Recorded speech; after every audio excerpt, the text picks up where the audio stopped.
Hello and welcome to the Rask Network.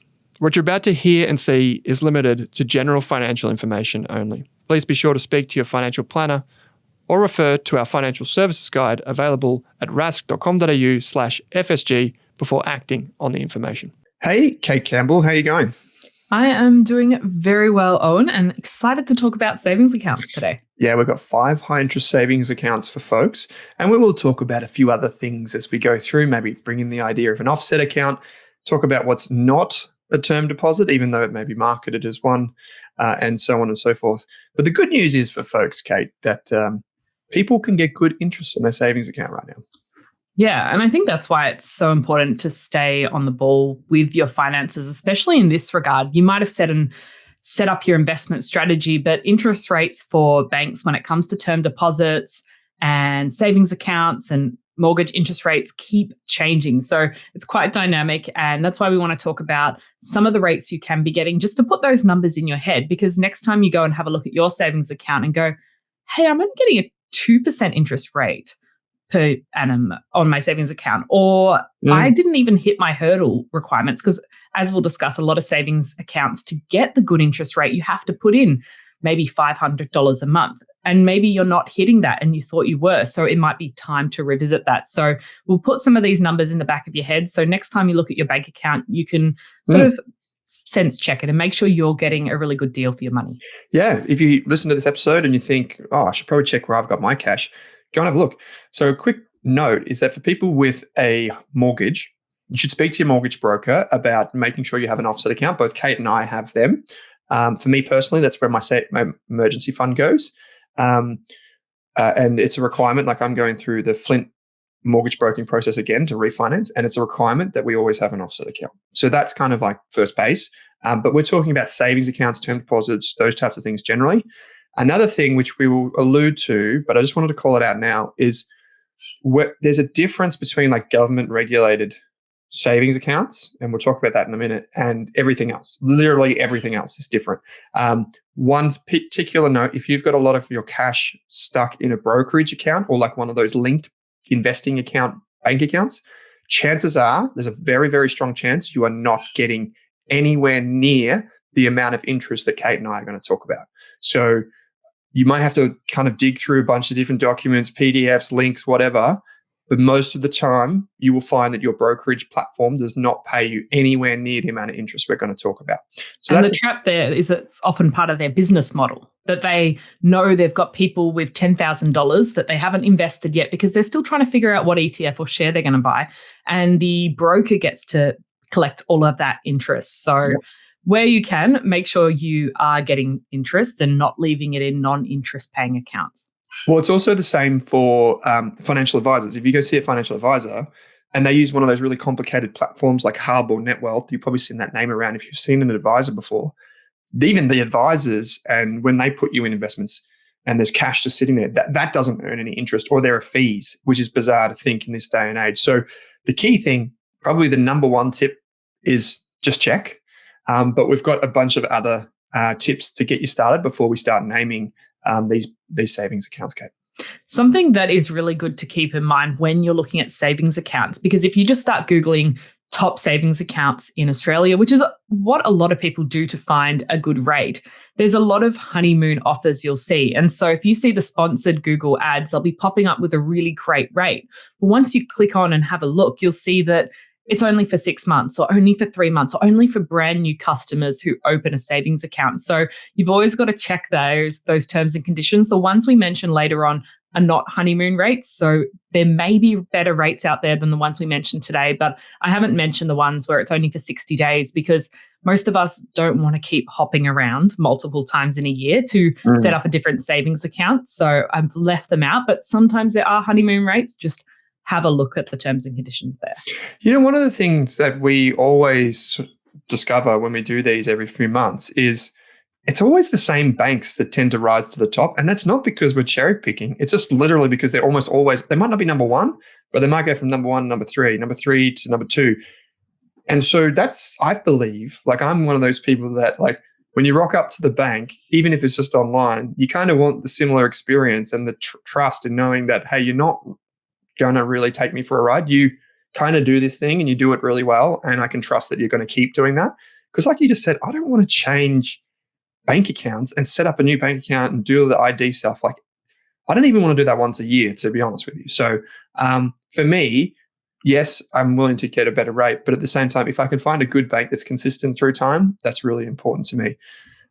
We should mention that we're talking about savings accounts. We just mentioned offset accounts. There are other things like term deposits and that sort of stuff, which we will pay a bit of attention to in just a moment. Always read the bank's website and the latest disclosure documents, because they do change. And importantly, we're recording this on August 16th, 2024. We did an episode last week, Kate, where we talked about term deposits, and we mentioned ING in that episode. And what we realized is that even in 1 month, the rate that they were offering on the same term deposit had changed. So always refer to the bank's website to understand what the current rate is at the time that you put your money in. Something that may be interesting to people other than me, Owen, so I thought you might be able to elaborate on this, is why do banks actually pay interest on our savings? Because it seems like, oh, we're just getting money for putting our money in the bank. How does that all work? Yeah, it's a great question. So basically, the reason that the bank offers you a good amount of interest is because they take your money behind the scenes, like it's all safe. This is how banking has always worked for centuries. They take your money and then they lend it to someone that will pay them more. And so they make a difference. They kind of like they give you 5%, but then they charge someone 7%, and then they take the 2% difference. And that's really well established. And I didn't just pluck 2% out of thin air, by the way. That's typically the rate that they earn when they think about lending money. Like if you look at all the banks in Australia and many of them overseas, it doesn't really go above 3%. And that's what people often criticize banks as a system. But what it actually does is it enables more money to flow through the system really quickly. So $1 of money that is established creates many opportunities for different savers and investors. And that's really important to understand. And so, for example, if you're a younger person who's looking for a mortgage, you wouldn't be able to get a mortgage if it wasn't for an older person depositing in a term deposit. You just wouldn't be able to do it. You know, CBA, for example, 70% of its mortgages are funded through term deposits and savings accounts. So you wouldn't be able to do that. And that's the beauty of the system that is created. And for what it does, Commonwealth Bank earns a 2% profit margin. That's what it gets. And so that's how the system works, and that's why it works. I thought that was worth calling out, because some people do want to know what the bank is doing with the money that they're putting in, who are they lending it to. And if you have a look, some Australian banks will actually put their responsible lending guidelines and things like that really high up. One that when I was doing a bit of research the other day, Bank Australia put it really clear high up that you can look at who they lend to and who they don't. So if that's important to you, that might be something else you look at when you're considering different banks and what might be a good option for you. Bank Australia is a really good example of what they do and don't, particularly what they don't lend to. There's been a lot of pressure put on the banking system over the past, say, 5 years around things like not funding certain types of companies, whether it's gambling companies, whether it's really dirty types of coal, so not metallurgical coal, but the coal that goes into energy and power plants, which may not necessarily be the best thing. And so what banks can do, if you put enough pressure on them, is they can offer better rates of interest for companies that are trying to pursue solar farms or wind turbines. They can use those and they can package them up and say, hey, we'll charge you less because you're doing something that's really pro-environment. And our deposit holders say that that's really important to them. So we can offer you this for a cheaper rate. And then on the other side, they might say, well, we're going to charge you more because that's not something that aligns with our deposit holders' values. So we can do that. And there's a really good website that will help you understand this called Market Forces. So Market Forces is, as the name suggests, about how do financial organizations use what people tell them to influence good outcomes for society. And Bank Australia is one of the really prominent examples. In the superannuation space, you've got things like Aware Super and those types of organizations that do it too. So if that's something that's important, it's not just about the rate you get on your savings account or your mortgage. There might be a secondary benefit that you want to impose upon society in a positive way. Something else to consider when you are choosing a savings account or even a transaction account is what features you want. So if you're someone that makes a lot of overseas purchases, there might be a transaction account that's relevant that gives fee rebates or gives really good foreign exchange rates for you. If you want to have multiple savings accounts, something that I've used in the past, Upbank, allows you to have lots of different folders that don't set up separate bank accounts. So you don't have about 10 different account numbers and BSBs set up. So there's lots of different features out there. So if you have a little bit of a think about how you use your savings accounts and how you want to use them, are you someone that is quite happy to have all of your money? So you've got your emergency fund, your money for different goals, all in one place. That might work for you. And then maybe on a piece of paper, you've broken that down and you're like, okay, out of this 30,000, 10,000 is for my emergency fund, 10,000 is for my Euro holiday savings next year, 10,000 is for something else. Can you do that? Or are you someone that likes to see all of the money segregated? So that personally works for me. That's what I do with my offset accounts, is that I'll have a travel offset and I'll have a tax offset and I'll have future goal offset so that I can see all of the money in different places. Because even though it's technically all of my savings, it just helps separating it. I don't know, works on my brain that way. Well, that's fair enough. I used to be like that, Kate. Like I used to have an account for this, an account for that. This is before Upbank. I'm showing my age. But what you reminded me of is a really interesting thing. The analogy is like having a toolbox of financial tools. And what in the past might happen is you might have one bank that does your mortgage, it does your savings account, it does your transaction account, does your term deposit, it may even done your brokerage account, like your investing account. And for many people, a good example of that would be CommBank. You know, CommSec is a pretty popular thing. And the reason it's popular is because it was part of CBA. And, you know, there was a lot of reasons that you would have both of them together. But now, probably fast forward 10 or 20 years, there's heaps of different brokerage accounts, there's heaps of different bank accounts, there's heaps of different things for you to choose from.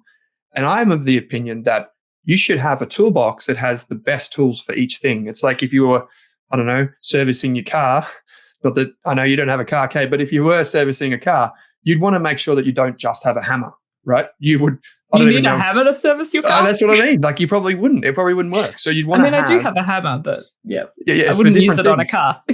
Yeah, the mechanic's going to write in now and say, hey, actually, the hammer's the number one tool. But seriously, you would want to have multiple tools in your toolbox. So you want to have a high interest savings account. You might choose something else for your transaction account. You might choose something else for international payments. Like I'm a big fan of Wise for international payments, our offshore team. I use Wise for that, for our business.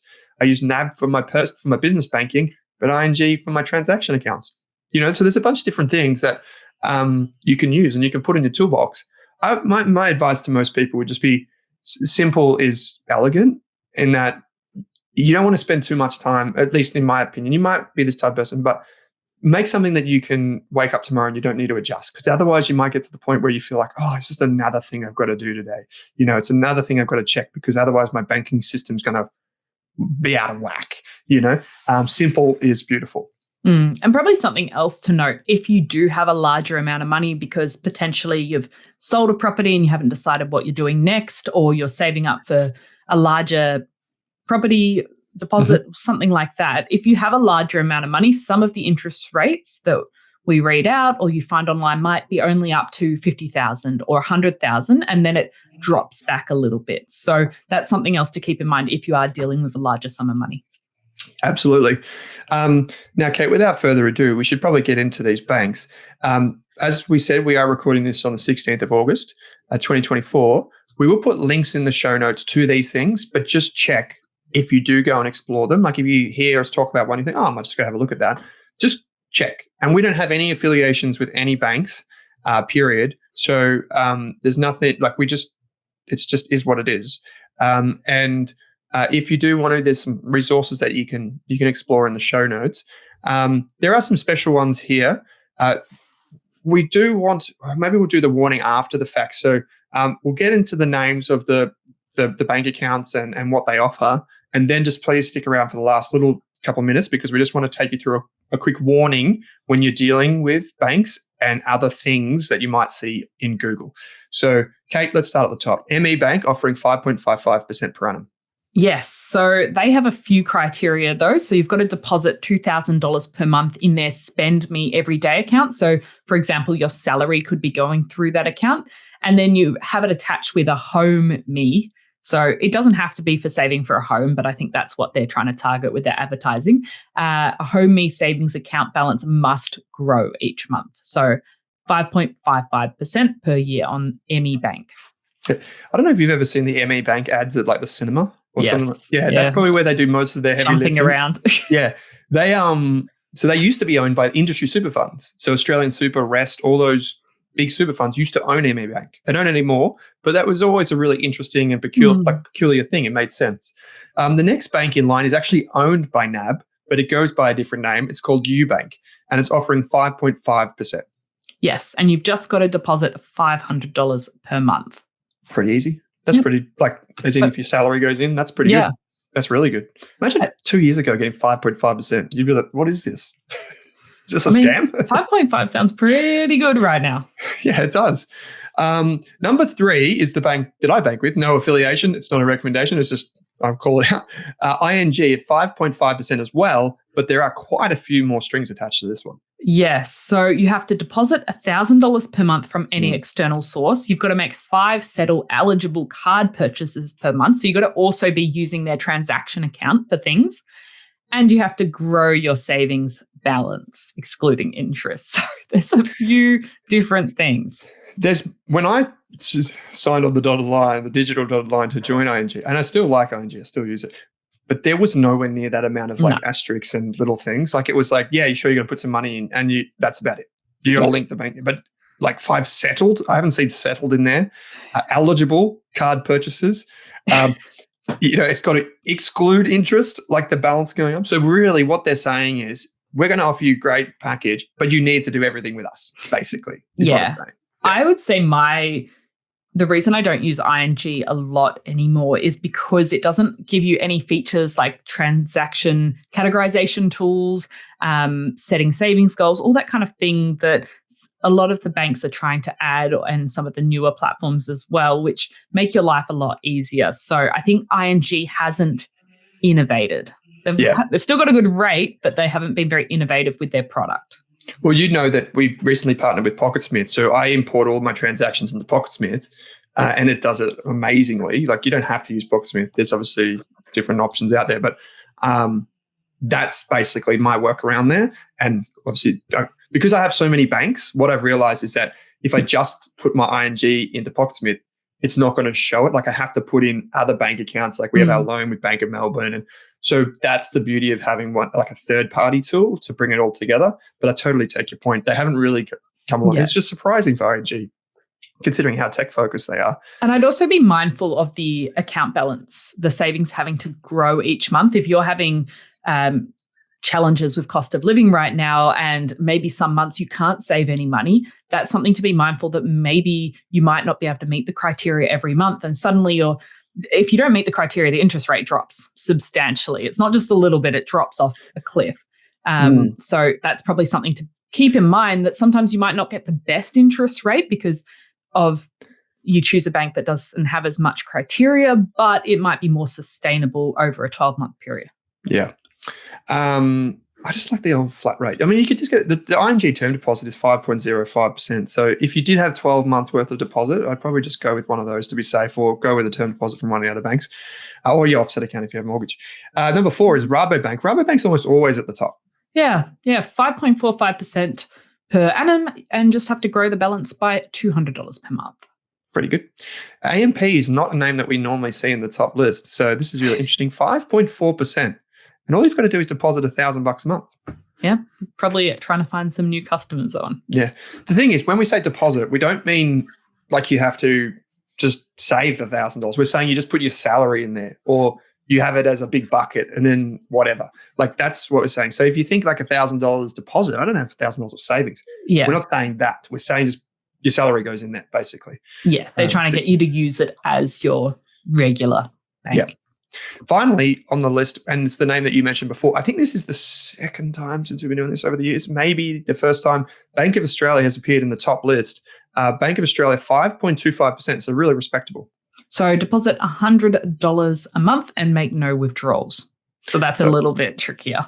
So they're basically saying savings account only. That's what this is. Put money in, we reward you as a good saver, but that's it. If you don't, A lot of these things, I think, like with the ING one and with this one, I think like, oh, maybe I could just take the money out 1 month of the year and then do something creative with it, and then just use that to deposit more money in every month to meet the criteria. But then I'm like, then I have to give up 1 month of interest. That's just pointless. Like, And that sounds like you're making your life more complicated, Owen. And what we love doing on the podcast is making our finances as simple as possible so we can get on with the rest of our lives. Yes.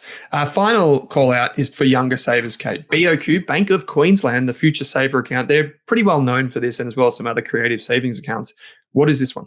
So they have an account for 18 to 35-year-olds, and there's also a slightly different version with different criteria if you're under 18. So that's 5.5% per annum.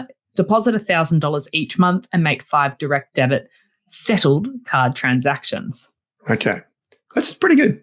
But just to recap the list here, we've got ME Bank, UBank, ING, Rabo, AMP, Bank Australia, and BOQ for younger folks. Go and check out these. There's a link in the show notes thanks to Kate. She's also got a brief description of what they are. But always check the terms and conditions and always check the website, because that is what is important. You might not be getting what we've suggested on this show. Yeah, and there's also quite a helpful spreadsheet. Keep in mind it's crowdsourced data, but it's updated as well. So you could get an idea of other, I'll include that in the show notes, of different Australian savings accounts and all of their interest rates and criteria. So you can see that there's a lot of options out there. Banks are all competing with each other. The rates change quite regularly, but if you're in an account that's only paying 2% on your savings right now, 3% on your savings, this might be the call out you need to go and, okay, this weekend I'm going to have a look and see if there's something better for me, or you might be in the right account for particular reasons that you've decided on. Yeah, that's the thing.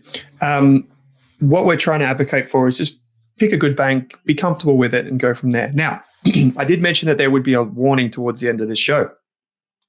Through Kate's due diligence, in trying to do the hard work for you, we noticed that, and we should say very clearly that this is common. So it's not just happening now. It's happened for probably as long as Google's been a thing. Different financial institutions know that you're going to Google phrases like best term deposits, best savings account, top savings account 2024. You're going to search for that. So what do? They go and buy those ad slots, and they pay heaps of money to get their results at the top of Google search results. The problem that you see is the numbers that are quoted aren't always legit. And what I mean by that is what you think you are getting is not reality, what you're looking for. And while ASIC, our regulator, does an incredibly good job of keeping on top of these advertising, misleading statements, all that sort of stuff, be very careful. It's not just Google, it's also across social media, it's everywhere you go. Know what you're getting. And Kate, the easiest thing people can do is check if a bank is a bank, otherwise known as an ADI. Yes. So our banking regulator, APRA, has a list of authorised deposit-taking institutions, what a long phrase, covered under the financial claims scheme. And so that means if your money is held in a bank account with an ADI, you're protected up to $250,000. So there's a long list, and sometimes different banks are subsidiaries. So if you see on this list, you'll see, for example, Bendigo and Adelaide Bank Limited, and underneath there's about 10 different names, including Up Bank. So that's how you can kind of have a look there. Yeah, so check this link. The usual suspects, like the big banks like ANZ, Westpac, NAB, CommBank, they're all on the list, obviously. But they might have subsidiaries, like UBank, for example, or BOQ and other businesses.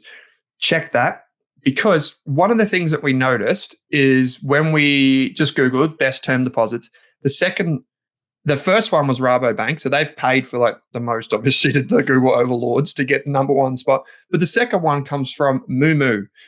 Some of you may have heard of that name. And this is not a term deposit whatsoever, but it is featured under best term deposits in Google. And it says 6.8% asterisk PA on your idle cash. In the description field, just from Google, I'm just reading verbatim, it says, park your uninvested cash and earn extra cash, full stop. You may be on holiday, but your money aren't. So like we've looked at this.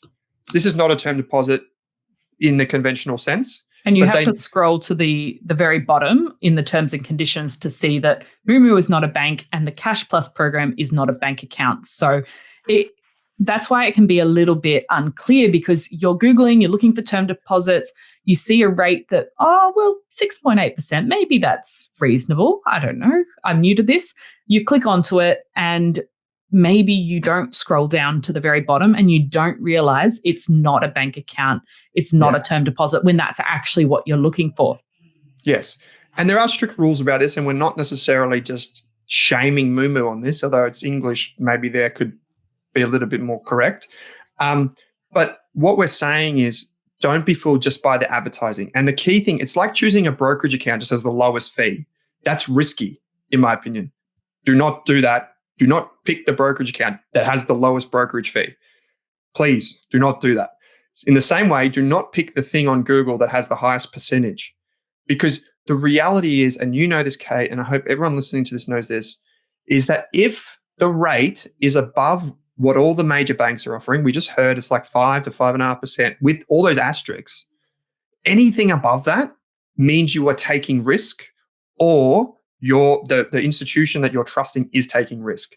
Now, if you haven't been doing this as long as we have, you would know that some of these things go bust. And while a lot of it's protected and a lot of it's okay, there are instances where it is not okay. And just a little bit of extra thought around not just going for the biggest one, not just going for the cheapest one, will just make your life so much easier. So please don't be fooled by that trap. Use what the government has put in place and just know what you're getting. It applies to those same investment apps that promise like targeted returns. We've looked at a few of them. Yeah, it's really good just to give it a sense check, because we know you're not an expert. We're not experts, but we can just go and have a look at a few different places and sense check. So some of those banks we read out before when we were talking about savings account, you could go to their website and click on the button that says term deposit and see what are they offering for a 12-month term deposit. So for example, I'm looking at 1 year, a term deposit at ING, they're saying it's 5.05% per annum at the moment. So, and that's pretty competitive, I'd say. At the moment, I'm looking at Macquarie right now, and they're saying 4.85% per annum for a year. Mm-hmm. And so suddenly, if you hear something that's above 6, you're going, okay, why is it so different? And that's when you should start asking questions and going, okay, should I check the terms and conditions? Is this actually a term deposit? I'm looking for a term deposit. I've scrolled down to the bottom and I see this is not a bank. This is not a bank account. Okay, maybe this is not what I'm looking for if I'm trying to go down the term deposit savings account path. Yeah, and most of the time these things are fine. Most of the time the extra little bits, they're fine. But there are instances where they're not fine, and that wouldn't matter. Like you could go through a lifetime's worth of interest because you've lost money in that one little mistake that you made. So just be sensible, be prudent, shop around, check the T's and C's. Like it's your money. So don't, if you're the type of person that's shopping for an extra 0.2% of interest, don't be the type of person that does that and then ends up in a really sticky situation down the track. So if you ever hear like a term deposit, that probably means it's not a term deposit. It's not a term deposit. Yep. Kate, this has been heaps of fun. Shorter episode. If you have any other savings accounts or you have any tips for us, we get a lot of our feedback through the community. So be sure to head to community.rask.com.au, share your term deposit that you found or something like that, because we'll include it next month or the month after. But don't forget, you can also use the resources in the show notes and ask us a question for any of the Q&A episodes. There's a link in your podcast player or on YouTube that says, ask a question, select the Australian Finance Podcast. Kate, absolutely, as always, it's a pleasure to chat to you. So thanks for joining me. Lovely to chat, Owen. Thanks for listening, everyone. Thanks for watching this video on the Rask Network. While you're here, don't forget to like and subscribe so you can get videos each and every day on business, finance, investing, and so much more.